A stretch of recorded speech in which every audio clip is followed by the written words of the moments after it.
So it's really kind of cloudy out today, so I don't know how much longer I have good lighting, so I better just go ahead and roll the thing.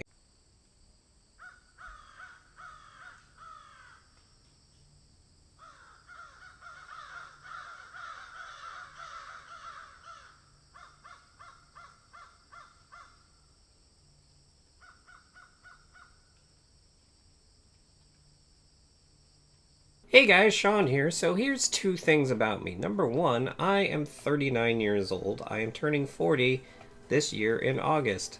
That is a little scary. Number two, I have a doctor's appointment on Monday because I always do an annual checkup. I try to do it in December, but my doctor is always so full up because he's a Kaiser doctor, and I was not able to schedule it until January. So that's not really important. I don't know why I even mentioned that, but that's what's happening. I'm going to the doctor on Monday. And as I am getting older, there's actually some things I want to ask him about that I've noticed in the last year that I'm like, I should probably ask a doctor about that. So here are the 4 ailments that I'm going to be asking my doctor about on Monday. Number 1, whenever I get any sleep, be it a night's sleep or just like a 30-minute nap, whenever I wake up, I have this overwhelming amount of pressure in my head, usually more in my face region in the sinus area, and I don't understand what that's about. I don't know why I would have so much pressure in my face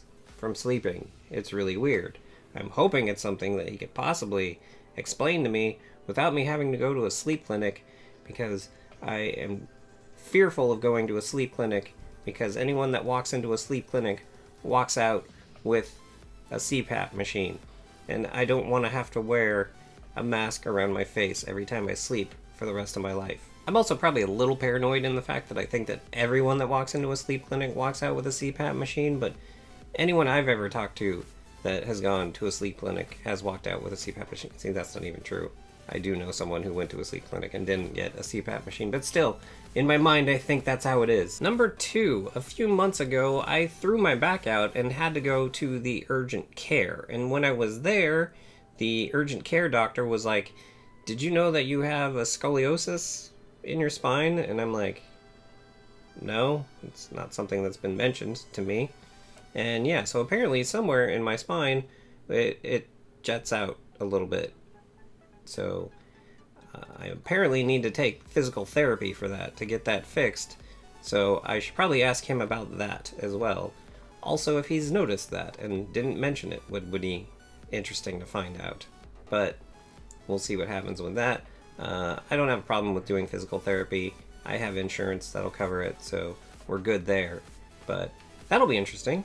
It could probably really help if I got that. I've always had bad posture, and maybe this will help fix that in some way. I was a little surprised though, because when she asked if I knew that I had a scoliosis, I was like, I'm not surprised, and because I was figuring it would be, this way, like, because I slouch, so I figured it would be more of a going this way, but no, apparently it's like, if you go down, then it goes out like that, kinda. So that's interesting. I'll be interested to find out more about that. Number 3 is something that I recently noticed, but has most likely been there for a long time, and I just never really put the 2 and 2 together. So whenever I'm in relative quiet, I have recently noticed that I hear a constant ringing in my ears, which would be what, tinnitus, right? And it's something that never really has bothered me because I'm very rarely in complete silence, so I don't really notice it that often. As I said, I just recently realized it, but I think it's actually been there for quite some time. I know what you're thinking, how come you don't hear it when you're trying to go to sleep? It's because I always have music playing when I go to sleep, so I seriously never really even acknowledged it until just recently. So yes, while it's not bad now because I just barely noticed it, it could potentially get worse as the years go on, and if I'm turning 40, that's a lot of years that are still ahead. And number 4 actually has to do with this right here. I have recently been starting to get the symptoms of carpal tunnel syndrome in both of my wrists.